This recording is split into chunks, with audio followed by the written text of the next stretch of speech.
কোনো প্রজাতির একটি চরিত্রের অন্তর্গত একজোড়া বিপরীত বৈশিষ্ট্যের বংশানুক্রমিক প্রকাশ দেখবার জন্য ওই প্রজাতির পুরুষ ও স্ত্রী জীবের মধ্যে যৌনজনন ঘটানোর পদ্ধতিকেই বলা হয় একসংকর জনন বা মোনোহাইব্রিড ক্রস।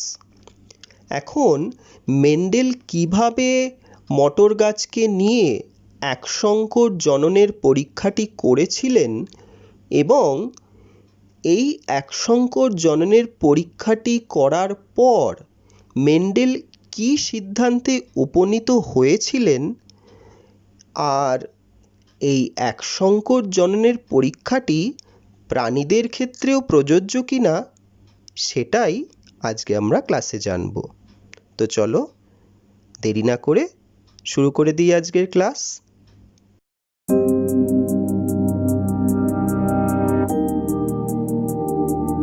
মেন্ডেল তার পরীক্ষার জন্য একটি বিশুদ্ধ প্রলক্ষণযুক্ত লম্বা মটর গাছ নিয়েছিলেন এবং একটি বিশুদ্ধ প্রলক্ষণযুক্ত বেঁটে মটর গাছ নিয়েছিলেন। এবার এখানে বিশুদ্ধ লম্বা মটর গাছ বা বিশুদ্ধ বেঁটে মটর গাছ এগুলো কিভাবে আসলো? তোমাদেরকে এর আগেই বলেছি যে মেন্ডেল প্রায় 2-3 বছর ধরে অনবরত চাষ করার মাধ্যমে মানে কতগুলো প্রজন্ম ধরে জেনারেশন আফটার জেনারেশন তিনি কিন্তু এই মটর গাছ চাষ করার মাধ্যমে এই ধরনের বিশুদ্ধ প্রলক্ষণযুক্ত মটর গাছ তৈরি করেছিলেন। মানে ধরো একটা মটর গাছ পরপর অনেকগুলো প্রজন্ম ধরে চাষ করে করে যদি দেখা যায় যে লম্বাই মটর গাছই তৈরি করছে, তখন সেটাকে লম্বা বৈশিষ্ট্যটার জন্যই সেটা বিশুদ্ধ এটাই ধরে নেওয়া হয়। আবার ধরো একটা বেঁটে প্রলক্ষণযুক্ত মটর গাছ যেটা পরপর বেশ কতগুলো জেনারেশন ধরে মানে প্রজন্ম ধরে বেঁটে মটর গাছই তৈরি করছে, সেটাকেও বেঁটে মানে বৈশিষ্ট্যটার জন্য বিশুদ্ধ ধরে নেওয়া যায়। তো মেন্ডেলও এইরকমভাবে বিশুদ্ধ প্রলক্ষণযুক্ত লম্বা মটর গাছ এবং বিশুদ্ধ প্রলক্ষণযুক্ত বেঁটে মটর গাছ তৈরি করেছিলেন এবং তার একসংকর জননের পরীক্ষার জন্য ব্যবহার করেছিলেন। এবার এই যে লম্বা প্রলক্ষণ, এই লম্বা প্রলক্ষণটাকে তিনি বড় হাতের টি দিয়ে প্রকাশ করেছিলেন, আর বেঁটে প্রলক্ষণ যেটা রয়েছে সেই বেঁটে প্রলক্ষণটাকে ছোট হাতের টি দিয়ে প্রকাশ করা হয়েছে। তাহলে লম্বা প্রলক্ষণযুক্ত মটর গাছের জিনোটাইপ কি হবে? লম্বা প্রলক্ষণযুক্ত মটর গাছের জিনোটাইপ হবে ক্যাপিটাল টি, মানে দুটো বড় হাতের টি পাশাপাশি হবে, কোনো কমা কিন্তু মাঝখানে দেবে না। আর বেঁটে মটর গাছের জিনোটাইপ কি হবে? স্মল টি, অর্থাৎ দুটো ছোট হাতের টি পাশাপাশি লিখতে হবে, এখানেও কিন্তু কমা কোনোভাবেই হবে না। তাহলে এবার তোমাদের মনে প্রশ্ন জাগতে পারে যে কেন হঠাৎ আমি দুটো বড় হাতের টি অথবা দুটো ছোট হাতের টি নিলাম, একটা কেন নিলাম না?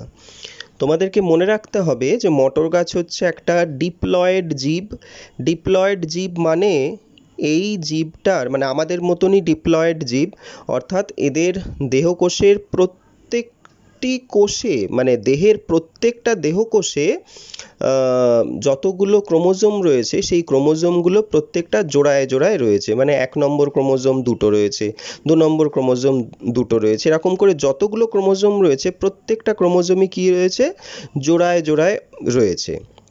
তাহলে লম্বা বৈশিষ্ট্য নিয়ন্ত্রণকারী যে অ্যালিল দুটো এবং বেঁটে বৈশিষ্ট্য নিয়ন্ত্রণকারী যে অ্যালিল দুটো, সেই অ্যালিল দুটোও কীভাবে রয়েছে না দুটো পাশাপাশি অবস্থিত ক্রোমোজোমের নির্দিষ্ট লোকাসে রয়েছে, অর্থাৎ দুটো পাশাপাশি অবস্থিত একই রকমের আকার আকৃতিযুক্ত ক্রোমোজোমের নির্দিষ্ট জায়গায় লম্বা বৈশিষ্ট্য নিয়ন্ত্রণকারী অ্যালিল দুটোও রয়েছে। আবার বেঁটে মটর গাছের ক্ষেত্রে ওই পাশাপাশি অবস্থিত দুটি একই রকমের আকার আকৃতিযুক্ত ক্রোমোজোমের নির্দিষ্ট জায়গায় অর্থাৎ লোকাসে বেঁটে বৈশিষ্ট্য নিয়ন্ত্রণকারী অ্যালিল দুটো রয়েছে। এই যে একই রকমের আকার আকৃতি বিশিষ্ট পাশাপাশি অবস্থিত দুটো ক্রোমোজোম, সেগুলোকে বলা হয় সমসংস্থ ক্রোমোজোম বা হোমোলোগাস ক্রোমোজোম, যেটা কিন্তু আমি তোমাদের এর আগের অধ্যায় অর্থাৎ কোষ বিভাজন যখন পড়িয়েছিলাম, কোষ বিভাজনের মিওসিস অংশটা যখন পড়িয়েছিলাম তখনই বলেছিলাম আরেকবার একটু দেখে নেবে। আমি এখানে আরেকবার ছোট করে আমি জাস্ট বলে দিচ্ছি, তোমরা আরেকবার দেখে নেবে যে সমসংস্থ ক্রোমোজোম হচ্ছে একই রকমের আকার আকৃতি এবং জিন বিন্যাসযুক্ত পাশাপাশি অবস্থিত দুটি ক্রোমোজোমকেই বলা হচ্ছে কি সমসংস্থ ক্রোমোজোম বা হোমোলোগাস ক্রোমোজোম। এবার তাহলে লম্বা মটর গাছের জিনোটাইপ হলো বিশুদ্ধ লম্বা মটর গাছের জিনোটাইপ হলো ক্যাপিটাল টি এবং বিশুদ্ধ বেঁটে মটর গাছের জিনোটাইপ হলো স্মল টি। এবার এই দুটো বিশুদ্ধ লম্বা ও বেঁটে প্রলক্ষণযুক্ত মটর গাছের মধ্যে মেন্ডেল যেটা করেছিলেন সেটা হলো ইতর পরাগযোগ ঘটিয়েছিলেন। ইতর পরাগযোগ ঘটানোর পর কি হবে? ইতর পরাগযোগ ঘটানোর পরই নিষেক হবে। তো নিষেক হতে গেলে জনন কোষ বা গ্যামেট উৎপন্ন হতে হবে। তাহলে লম্বা মটর গাছ থেকে যদি প্রথমে জনন কোষ উৎপন্ন হয়, মানে বিশুদ্ধ লম্বা মটর গাছ থেকে, তখন জনন কোষটা কি হবে? মনে রাখবে জনন কোষ যখন উৎপন্ন হয় তখন যে কোষ বিভাজনটা হয় সেটা কোন ধরনের কোষ বিভাজন? সেটা হচ্ছে মিওসিস কোষ বিভাজন। অর্থাৎ মিওসিস কোষ বিভাজন মানেই মনে রাখবে যে এটা হচ্ছে একটা হ্রাস বিভাজন বা রিডাকশনাল ডিভিশন। অর্থাৎ যতগুলো ক্রোমোজোম অপত্য কোষে থাকে, যতগুলো ক্রোমোজোম তোমার জনিত্রী কোষে থাকে, অপত্য কোষে তার অর্ধেক ক্রোমোজোম হয়ে যায়। তাহলে এখানে আমরা দেখতেই পাচ্ছি যে জনিত্রী মটর গাছটা রয়েছে, মানে লম্বা মটর গাছটা রয়েছে, সেখানে দুটো পাশাপাশি অবস্থিত ক্রোমোজোমে দুটো লম্বা বৈশিষ্ট্য নিয়ন্ত্রণকারী অ্যালিল দুটোকে দেখানো হয়েছে। তাহলে এবার যদি মিওসিস কোষ বিভাজন হয় তাহলে দুটো লম্বা বৈশিষ্ট্য নিয়ন্ত্রণকারী অ্যালিল মানে মনে করে নাও যে দুটো পাশাপাশি অবস্থিত ক্রোমোজোম, অর্থাৎ দুটো সমসংস্থ ক্রোমোজোম রয়েছে। তাহলে মিওসিস কোষ বিভাজন যদি হয় তাহলে কি হয়ে যাবে? দুটো থেকে একটা হয়ে যাবে। অর্থাৎ এখানে জনন কোষ যখন উৎপন্ন হবে দুটো টি এর পরিবর্তে লিখতে হবে একটা টি। অর্থাৎ জনন কোষের মধ্যে কিন্তু একটা মাত্রই অ্যালিল থাকবে, দুটো অ্যালিলের বদলে একটা মাত্র অ্যালিল থাকবে। তাহলে বিশুদ্ধ লম্বা মটর গাছ থেকেও তৈরি হবে একটা অ্যালিল যুক্ত জনন কোষ এবং বিশুদ্ধ বেঁটে মটর গাছ থেকেও তৈরি হবে কিন্তু একটা অ্যালিল যুক্ত জনন কোষ বা গ্যামেট। এবার তাহলে দেখে বলো তো যে বিশুদ্ধ লম্বা মটর গাছ থেকে এবং বিশুদ্ধ বেঁটে মটর গাছ থেকে ক রকমের গ্যামেট উৎপন্ন হবে? এখানে কিন্তু অবশ্যই একই রকমের গ্যামেট উৎপন্ন হবে। আমি কিন্তু সংখ্যা এখানে জানতে চাইনি, আমি ক রকমের মানে how many types of gametes তৈরি হবে সেটা জানতে চেয়েছি। এখানে দেখো যেহেতু একই রকমের অ্যালিল রয়েছে, মানে দুটো উদ্ভিদই যেহেতু ওই নির্দিষ্ট জিনটার সাপেক্ষে বিশুদ্ধ অর্থাৎ একই রকমের অ্যালিল বহন করছে, তাই জননকোষ উৎপন্ন হওয়ার সময় অবশ্যই প্রত্যেকটা জননকোষে ওই একই রকমের অ্যালিল হবে। অর্থাৎ প্রত্যেকটা জননকোষ বিশুদ্ধ লম্বা মটর গাছের ক্ষেত্রেও একই রকমের হবে, অর্থাৎ লম্বা বৈশিষ্ট্য বা লম্বা প্রলক্ষণযুক্ত গ্যামেট হবে, এবং বিশুদ্ধ বেঁটে মটর গাছের ক্ষেত্রেও একই রকমের হবে, অর্থাৎ তোমার বেঁটে প্রলক্ষণযুক্ত জননকোষ বা গ্যামেট উৎপন্ন হবে। এবার একটা লম্বা প্রলক্ষণযুক্ত গ্যামেট একটা বেঁটে প্রলক্ষণযুক্ত গ্যামেটের সঙ্গে যখন মিলিত হবে তাহলে দু রকমের অ্যালিল আসছে, দু রকমের অ্যালিল বহনকারী জননকোষ মিলিত হচ্ছে। দু রকমের অ্যালিল বহনকারী জননকোষ মিলিত হয়ে যে জাইগোট বা নিষিক্ত ডিম্বাণুটি তৈরি করবে, সেই নিষিক্ত ডিম্বাণুর মধ্যে কিন্তু দু রকমের প্রলক্ষণযুক্ত অ্যালিল কিন্তু চলে এসেছে। একটা লম্বা প্রলক্ষণযুক্ত অ্যালিল এবং একটা বেঁটে প্রলক্ষণযুক্ত অ্যালিল। তাহলে এটা কিন্তু এই ধরনের জাইগোটটাকে বলা হবে হেটেরোজাইগোট। এই হেটেরোজাইগোট থেকে হেটেরোজাইগোটটা কখন তৈরি হলো, যে হেটেরোজাইগোটগুলো বা হেটেরোজাইগোটটা যখন তৈরি হলো সেই সময়টাকে বা সেই মানে জনুটাকে আসলে বলা হচ্ছে কি প্রথম অপত্য জনু বা ফার্স্ট ফিলিয়াল জেনারেশন বা F1 প্রজন্ম। অর্থাৎ F1 প্রজন্মে এই হেটেরোজাইগোট তৈরি হলো এবং সেখান থেকে যখন মানে উদ্ভিদটা তৈরি হলো তখন মেন্ডেল যেটা দেখলেন যে প্রত্যেকটা উদ্ভিদই কিন্তু লম্বা বৈশিষ্ট্যযুক্ত উদ্ভিদ তৈরি হলো। অর্থাৎ বাইরে থেকে দেখে তাদেরকে লম্বা বলেই মনে হলো, কিন্তু অর্থাৎ তাদের ফিনোটাইপটা কীরকম না লম্বা। এবং জিনোটাইপ কী হবে, জিনোটাইপ এখানে তুমি দেখতেই পাচ্ছ যে একটা লম্বা বৈশিষ্ট্য নিয়ন্ত্রণকারী অ্যালিল এসেছে আর একটা বেঁটে বৈশিষ্ট্য নিয়ন্ত্রণকারী অ্যালিল এসেছে। দুটো মিলে এইরকম একটা জননকোষ তৈরি করেছিল, এইরকম একটা জাইগোট তৈরি করেছিল যেটাকে আমরা বলেছিলাম হেটেরোজাইগোট। সেই হেটেরোজাইগোট থেকে যেহেতু এই লম্বা উদ্ভিদগুলো তৈরি হয়েছে, তাই অবশ্যই এর জিনোটাইপ হবে একটা বড় হাতের টি এবং একটা ছোট হাতের টি, অর্থাৎ ক্যাপিটাল টি স্মল টি। এইটা হবে এই F1 প্রজন্মে উৎপন্ন মটর গাছগুলোর মানে লম্বা মটর গাছগুলোর জিনোটাইপ। তাহলে এখানে বুঝতেই পারছো এই F1 প্রজন্মে যে মটর গাছগুলো উৎপন্ন হলো সেগুলো লম্বা মটর গাছ এবং একদম পি জনুতে অর্থাৎ তোমার জনিত্রী জনুতে যে লম্বা মটর গাছটা নেওয়া হয়েছিল সেটা বিশুদ্ধ ছিল এবং তার জিনোটাইপ ছিল ক্যাপিটাল টি। আর এখানে আমরা দেখতেই পাচ্ছি এর জিনোটাইপ হচ্ছে ক্যাপিটাল টি স্মল টি, কিন্তু লম্বা। তাহলে এই লম্বাটাকে কি আমরা বিশুদ্ধ লম্বা বলবো? না, এই লম্বাটাকে আমরা বলবো কি শঙ্কর লম্বা মটর গাছ। তাহলে F1 প্রজন্মতে কি ধরনের মটর গাছ তৈরি হয়েছিল? F1 প্রজন্মতে শঙ্কর লম্বা মটর গাছ তৈরি হয়েছিল। এবার এই যে F1 প্রজন্মের শঙ্কর লম্বা মটর গাছগুলো তৈরি হলো, এই শঙ্কর লম্বা মটর গাছগুলো যখন বড় হলো তখন সেইগুলোর মধ্যে আবার মেন্ডেল কি করলেন না স্বপরাগযোগ ঘটালেন। স্বপরাগযোগ ঘটানোর পর কি হবে, আবার সেই জননকোষ উৎপন্ন হবে, জননকোষ বা গ্যামেট তৈরি হবে।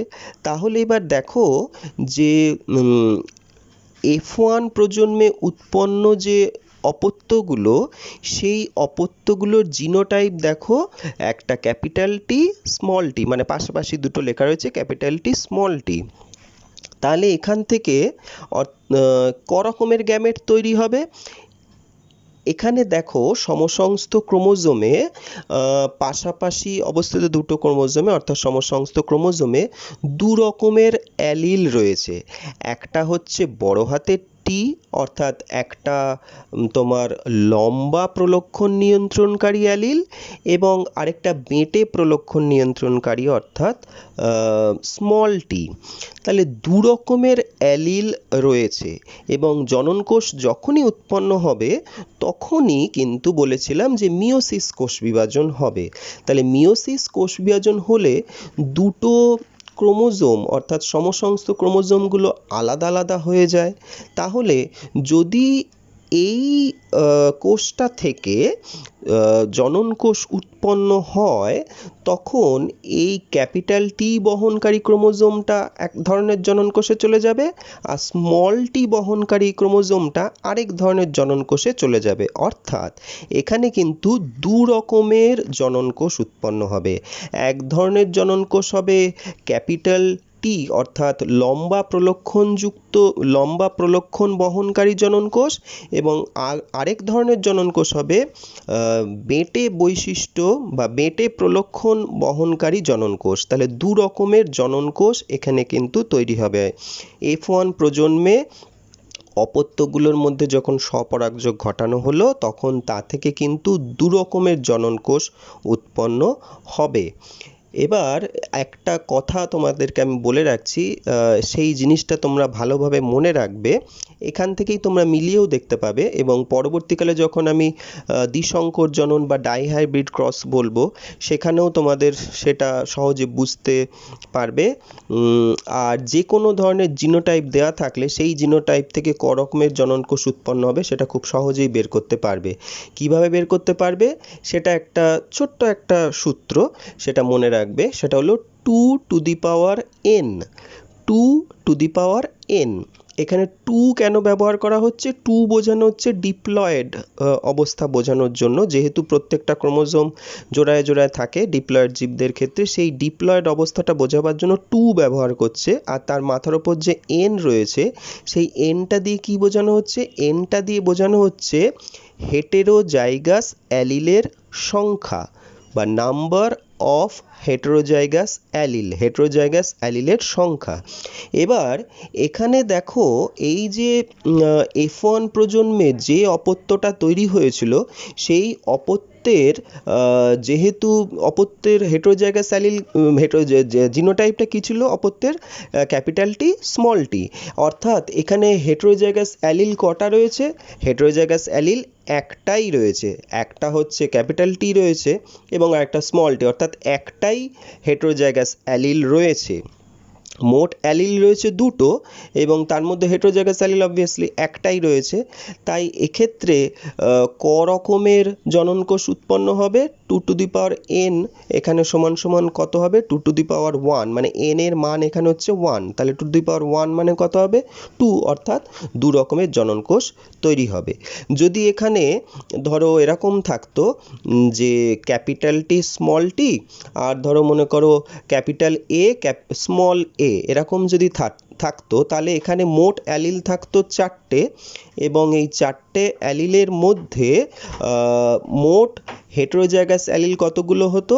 হেটেরোজাইগাস অ্যালিল হতো, এই দেখো এখানে একটা দুটো হেটেরোজাইগাস অ্যালিল। তাহলে এই ক্ষেত্রে ক রকমের জননকোষ তৈরি হতো? এই ক্ষেত্রে জননকোষ তৈরি হতো 4 রকমের। কেন না, এক্ষেত্রে n হতো 2, তার মানে জননকোষের সংখ্যা হতো 2 টু দি পাওয়ার n, অর্থাৎ 2 স্কোয়ার মানে হলো 4। এটা ভালোভাবে মনে রাখবে। তাহলে 4 রকমের জননকোষ তাহলে আবার আমরা আগের অবস্থাটাতে দেখি যে এখানে 2 রকমের জননকোষ উৎপন্ন হলো। 2 রকমের জননকোষ, এবার তার মানে যে উদ্ভিদগুলো স্ত্রী উদ্ভিদ হিসেবে ব্যবহার করা হয়েছিল সেগুলো থেকেও 2 রকমের জননকোষ উৎপন্ন হলো, আর যেগুলো পুরুষ উদ্ভিদ হিসেবে ব্যবহার করা হয়েছিল সেগুলো থেকেও 2 রকমের জননকোষ উৎপন্ন হলো না, মানে উৎপন্ন হবে, মানে এই হেটেরোজাইগাস জীবটা থেকে 2 রকমের জননকোষ উৎপন্ন হবে। এবার যেহেতু F1 প্রজন্মে সবাই হেটেরোজাইগাস ছিল, তাই তাদের থেকে 2 রকমের জননকোষ উৎপন্ন হয়েছে। এবার এই জননকোষগুলো অর্থাৎ স্ত্রী জননকোষগুলো পুং জননকোষের সাথে কিভাবে মিলিত হবে, কিভাবে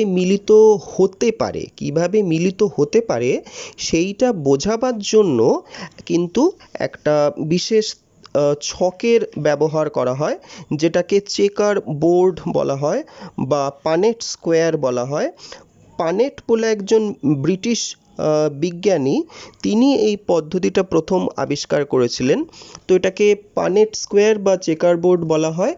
দেখো এখানে এই যে পানেট স্কোয়ারটা বা চেকার বোর্ডটা দেখানো হয়েছে, এখানে দেখো একদিকে কিন্তু তোমার স্ত্রী গ্যামেট বা স্ত্রী জননকোষগুলোকে দেখানো হয়েছে। স্ত্রী জননকোষগুলোকে দেখো একদম বাঁদিকে লম্বালম্বিভাবে যে কলামটা রয়েছে, সেই কলামের মধ্যে কিন্তু স্ত্রী জননকোষগুলোকে বসানো হয়, আর একদম ওপরে আড়াআড়িভাবে বা হরাইজন্টালি যে জননকোষগুলোকে বসানো হবে সেগুলো হচ্ছে পুং জননকোষ। স্ত্রী জননকোষগুলোকে বোঝাবার জন্য দেখো একটা নির্দিষ্ট চিহ্ন ব্যবহার করা হয়েছে এবং পুং জননকোষকে বোঝাবার জন্য একটা নির্দিষ্ট চিহ্ন ব্যবহার করা হয়েছে।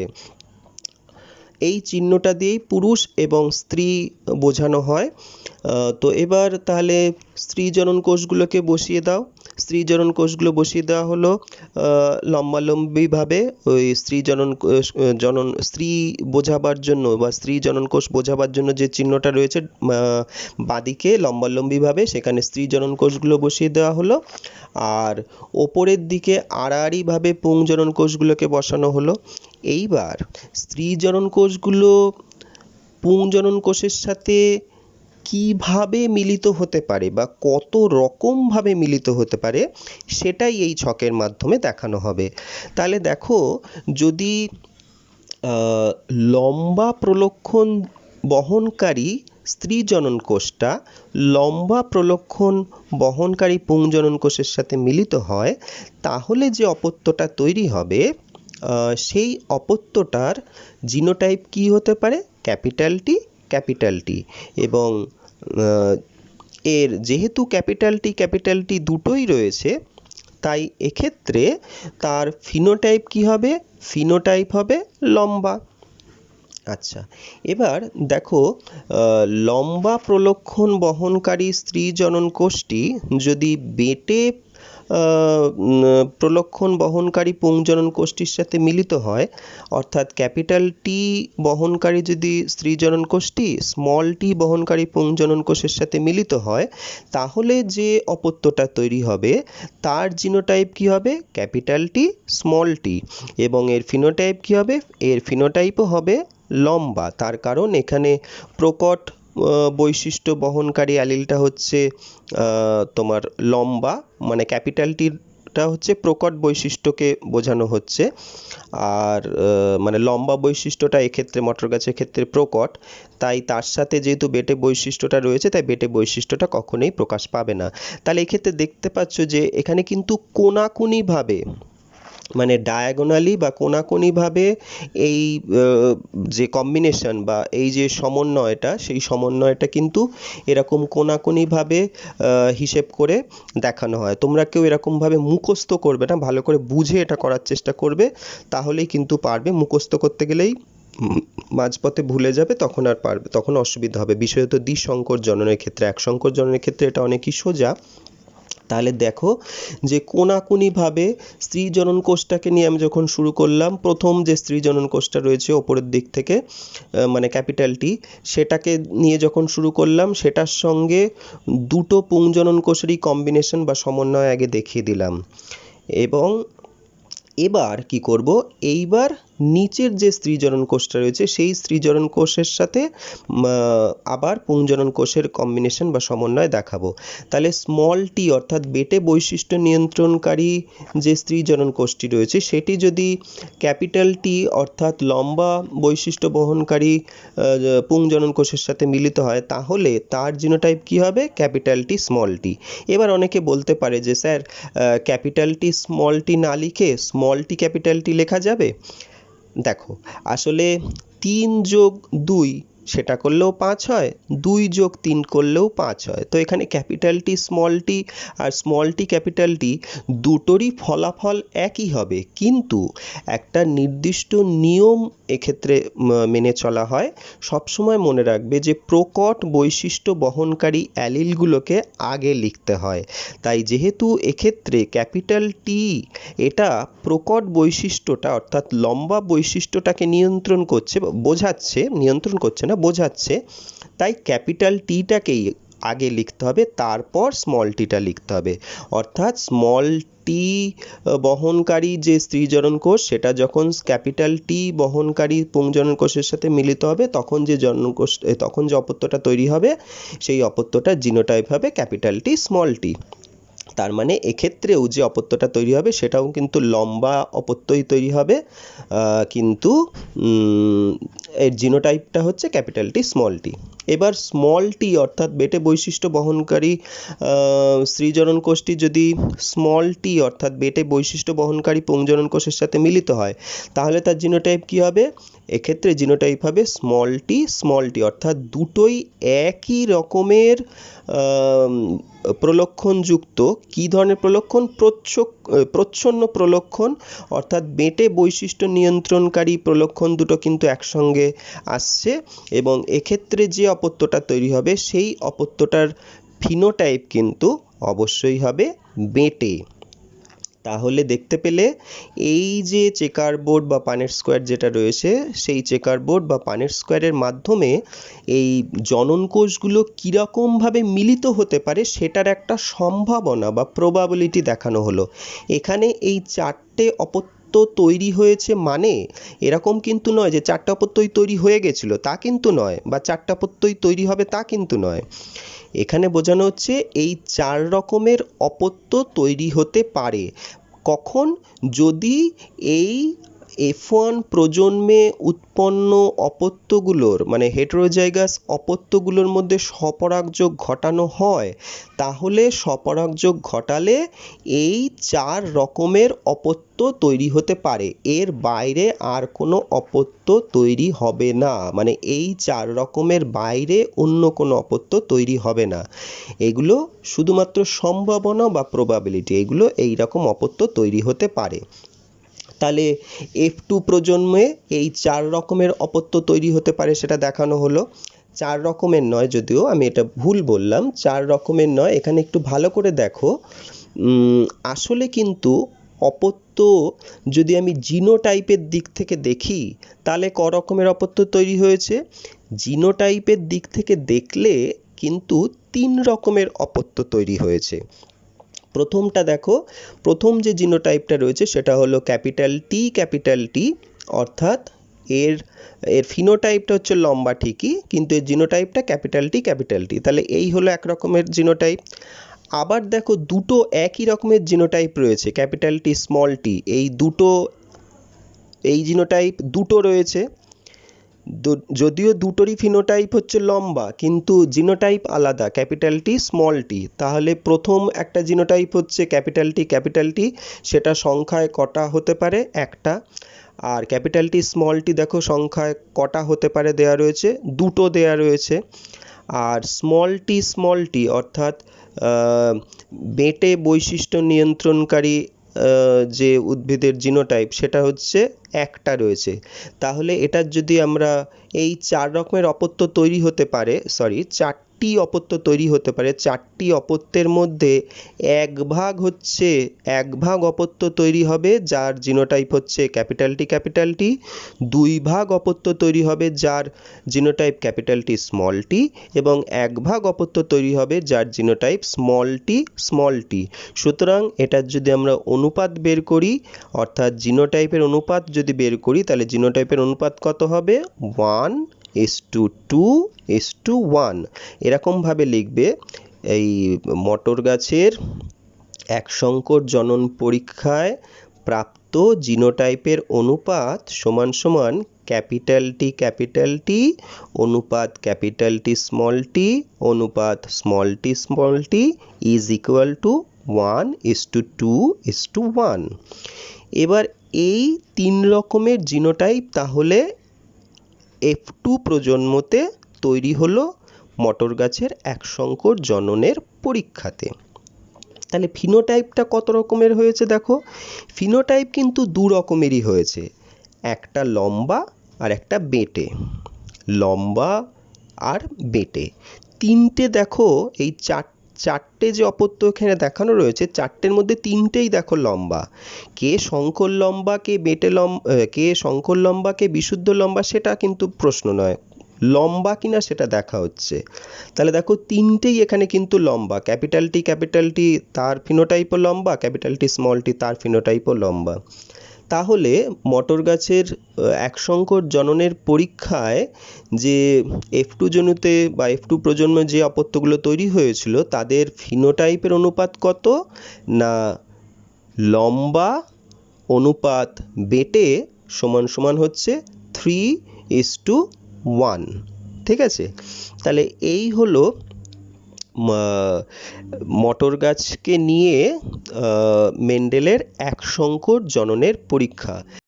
মেন্ডেল মটর গাছকে নিয়ে তার এক সংকর জনন পরীক্ষা করার পর যে সিদ্ধান্তে উপনীত হয়েছিলেন, অর্থাৎ যে সিদ্ধান্তে এসেছিলেন, সেটি পরবর্তীকালে মেন্ডেলের বংশগতির প্রথম সূত্র হিসেবে বিবেচিত হয়, প্রথম সূত্র হিসেবে পরিচিত হয়। এই যে সূত্রটি রয়েছে এই সূত্রটি পৃথকীভবনের সূত্র বা ল অফ সেগ্রিগেশন নামে পরিচিত। অর্থাৎ মেন্ডেলের একসঙ্কর জনন থেকে প্রাপ্ত সূত্রটি পৃথকীভবনের সূত্র বা ল অফ সেগ্রিগেশন নামে পরিচিত। এই সূত্রে বা এই সিদ্ধান্তে কি বলা হচ্ছে? এই সিদ্ধান্ত অনুযায়ী যেটা বলা হচ্ছে সেটা হলো নিকট সম্পর্কযুক্ত দুটি ভিন্ন চারিত্রিক বৈশিষ্ট্যের জীবের যৌন জননের মাধ্যমে জনিত্রী জীবের বৈশিষ্ট্য নিয়ন্ত্রণকারী অ্যালিলগুলি বা ফ্যাক্টরগুলি বা জিনগুলি অপত্যের মধ্যে গ্যামেটের মাধ্যমে সঞ্চারিত হলেও কখনো কিন্তু মিশ্রিত হয় না, অর্থাৎ মিশে যায় না, বরং গ্যামেট গঠনকালে এই যে বৈশিষ্ট্য নিয়ন্ত্রণকারী অ্যালিলগুলি অথবা ফ্যাক্টরগুলি বা জিনগুলি রয়েছে তারা কিন্তু পৃথক হয়ে যায়। এই সিদ্ধান্তটিই পৃথকীভবনের সূত্র বা ল অফ সেগ্রিগেশন নামে পরিচিত। যেমন আমি যদি মটর গাছের পরীক্ষাটার কথা আবার উদাহরণ নিয়ে এসে বলি যে দেখো, প্রথমে কিন্তু একটা বিশুদ্ধ লম্বা মটর গাছ নেওয়া হয়েছিল এবং একটা বিশুদ্ধ বেটে মটর গাছ নেওয়া হয়েছিল। এবার বিশুদ্ধ লম্বা মটর গাছ থেকে মটর গাছের লম্বা বৈশিষ্ট্য নিয়ন্ত্রণকারী অ্যালিলটি গ্যামেটের মধ্যে আসলো এবং বেটে বৈশিষ্ট্য নিয়ন্ত্রণকারী অ্যালিলটিও গ্যামেটের মধ্যে আসলো। তারপর দুটো গ্যামেট মিলিত হয়ে একটি নতুন অপত্য তৈরি হলো। সেই অপত্যের মধ্যে দু ধরনের বৈশিষ্ট্যগুলোই আসলো, অর্থাৎ লম্বা বৈশিষ্ট্যটাও আসলো, বেটে বৈশিষ্ট্যটাও আসলো, অর্থাৎ দুটো বৈশিষ্ট্যই এসে গেল, কিন্তু প্রকাশ পেল একটা বৈশিষ্ট্যই। মনে হলো হয়তো যে একটা বৈশিষ্ট্য আরেকটা বৈশিষ্ট্যের সাথে মিশে গেছে, মানে ঢেকে গেছে। যেমন এক্ষেত্রে বেটে বৈশিষ্ট্যটা মনে হচ্ছে যেন লম্বা বৈশিষ্ট্যের মধ্যে হারিয়ে গেছে, তাকে আর খুঁজে পাওয়া যাচ্ছে না। কিন্তু সেটা যে কোনোভাবেই লম্বা বৈশিষ্ট্যের সাথে মিশে যায়নি, তার যে নিজস্ব সত্তা সেই হিসেবেই ছিল, সেটা তার পরবর্তী প্রজন্মে বা পরবর্তী জনুতে আমরা দেখতে পাই। যখন আমরা এই সংকর লম্বা মটর গাছগুলোর মধ্যে যখন আবার স্বপরাগযোগ ঘটানো হয়েছিল, তখন দেখেছিলাম যে F2 প্রজন্মে কিন্তু আবার 3 ভাগ লম্বা মটর গাছের সাথে সাথেই কিন্তু 1 ভাগ বেটে মটর গাছও কিন্তু তৈরি হয়েছে। অর্থাৎ ওই যে বৈশিষ্ট্যটা যে অ্যালিলটি বেটে বৈশিষ্ট্য নিয়ন্ত্রণ করছিল, সেই অ্যালিলটি যে হারিয়ে যায়নি, সেটা যে তার অস্তিত্ব নিয়েই বজায় ছিল, মানে মিশে যায়নি, যে অন্য আরেকটা বৈশিষ্ট্যের সাথে যে মিশে যায়নি, তারা যে গ্যামেট গঠন করার সময় আবার আলাদা আলাদা হয়ে গেল, সেটাই কিন্তু আমরা এই তোমার পরীক্ষাটা থেকে দেখতে পেলাম। এবং F2 প্রজন্মের যে ফিনোটাইপের যে অনুপাত, সেই অনুপাতে বেটে বৈশিষ্ট্যটার উপস্থিতি দেখে আমরা এটাও বুঝলাম যে বেটে বৈশিষ্ট্যটা কিন্তু হারিয়ে যায়নি। এখন আমরা মেন্ডেলের একসঙ্কর জননের পরীক্ষাটা যে প্রাণীদের ক্ষেত্রেও প্রযোজ্য, অর্থাৎ প্রাণীদের ক্ষেত্রেও যে যদি একসঙ্কর জননের পরীক্ষা করা হয়, তাহলে সেটাও যে মেন্ডেলের সূত্র অনুযায়ী চলে, সেটা আমরা এবার দেখব। তো এক্ষেত্রে আমরা গিনিপিগের একসঙ্কর জননের পরীক্ষাটা দেখব, যেটা তোমাদের সিলেবাসে আছে। তো সেক্ষেত্রে গিনিপিগের যে চরিত্রটা নেওয়া হবে পরীক্ষার জন্য, সেই চরিত্রটা হচ্ছে গায়ের লোমের বর্ণ নিয়ন্ত্রণকারী চরিত্র। এই চরিত্রটার অন্তর্গত দুটো বিপরীতধর্মী প্রলক্ষণ রয়েছে, একটা হলো কালো এবং আরেকটা সাদা। তো চলো এবার সেই পরীক্ষাটা আমরা এবার দেখব। মেন্ডেলের একসঙ্কর জননের সূত্রের প্রমাণ হিসেবে এখন আমরা গিনিপিগের ওপর একসঙ্কর জননের পরীক্ষাটি দেখব। তো এই ক্ষেত্রে প্রধান চরিত্র যেটি মানে বিবেচনার জন্য নেওয়া হয়েছে, সেটি হলো গিনিপিগের গায়ের লোমের বর্ণ। গিনিপিগের দু ধরনের গায়ের লোম দেখতে পাওয়া যায়, একটা হচ্ছে কালো এবং আরেকটি সাদা। কালো প্রলক্ষণটি হচ্ছে প্রকট প্রলক্ষণ এবং সাদাটি হলো প্রচ্ছন্ন। এবার কালো বৈশিষ্ট্যটাকে বড় হাতের বি দিয়ে প্রকাশ করা হয় এবং সাদা বৈশিষ্ট্যটিকে ছোট হাতের বি দিয়ে প্রকাশ করা হয়। তো এইরকম একটি বিশুদ্ধ কালো গিনিপিগের সাথে একটি বিশুদ্ধ সাদা গিনিপিগের সংকরায়ন ঘটানো হলো। সংকরায়ন ঘটানো হলে প্রথম অপত্য জনুতে অর্থাৎ F1 জনুতে যে অপত্যগুলো তৈরি হবে সেই অপত্যগুলো প্রত্যেকটিই হবে কালো গিনিপিগ। এবার এই এগুলো প্রকৃতপক্ষে শঙ্কর কালো গিনিপিগ তৈরি হবে। এবার এই যে শঙ্কর কালো গিনিপিগগুলো তৈরি হলো F1 জনুতে, তাদের মধ্যে থেকে যে কোনো একটি পুরুষের সাথে একটি স্ত্রী গিনিপিগের যদি আবার সংকরায়ন ঘটানো হয়, তখন F2 জনুতে উৎপন্ন হওয়ার যে অপত্য উৎপন্ন হওয়ার যে সম্ভাবনা, সেটাকে যদি আমরা চেকার বোর্ডের সাহায্যে বিশ্লেষণ করি, তখন দেখতে পাবো যে সেক্ষেত্রেও কিন্তু 3 ভাগ কালো গিনিপিগ উৎপন্ন হয়েছে এবং 1 ভাগ সাদা গিনিপিগ উৎপন্ন হয়েছে। অর্থাৎ এই ক্ষেত্রেও গিনিপিগের যে একসঙ্কর জনন পরীক্ষা হচ্ছে, সেই ক্ষেত্রেও দেখতে পাচ্ছি কিন্তু আমরা ফিনোটাইপের অনুপাত হচ্ছে 3:1। এবং যদি আমরা জিনোটাইপটা দেখি তাহলে দেখব যে যে 3 রকমের গিনিপিগ অপত্য হিসেবে F2তে উৎপন্ন হতে পারে, তাদের মধ্যে 1 ভাগ রয়েছে বিশুদ্ধ কালো গিনিপিগ, 2 ভাগ রয়েছে শঙ্কর কালো গিনিপিগ এবং 1 ভাগ রয়েছে সাদা গিনিপিগ। অর্থাৎ মেন্ডেলের মটর গাছের ওপর একসঙ্কর জননের যে পরীক্ষাটা দেখেছিলাম, সেখানে যে জিনোটাইপের অনুপাত পেয়েছিলাম 1:2:1, এখানেও কিন্তু সেই জিনোটাইপের অনুপাত 1:2:1, এটাই কিন্তু আমরা পেলাম। আজকের জন্য এটুকুই থাক। পরের দিন আমরা মেন্ডেলের দ্বিসংকর জননের পরীক্ষাটা দেখব, কিন্তু তার আগে কিন্তু এই ভিডিওটা ভালোভাবে দেখবে, ভালোভাবে বুঝবে, কোনোভাবেই মুখস্থ করার চেষ্টা করবে না। মুখস্থ তো করতেই হবে, কিন্তু না বুঝে মুখস্থ করবে না, একটু বোঝার চেষ্টা করবে। যদি কোথাও কোনো অসুবিধা হয় তাহলে আমাকে কমেন্ট বক্সে তোমরা প্রশ্ন করতে পারো। আমি পরের ভিডিওটা যখন পাবলিশ করব, তখন পরের ভিডিওটার শেষে কিন্তু আমি তোমাদেরকে যা তোমাদের কোয়ারিজ থাকবে, প্রশ্ন থাকবে, সেই প্রশ্নগুলোর উত্তর দেওয়ার চেষ্টা করব। ঠিক আছে? প্রত্যেকে ভালো থেকো, খুব ভালো থেকো, সাবধানে থেকো।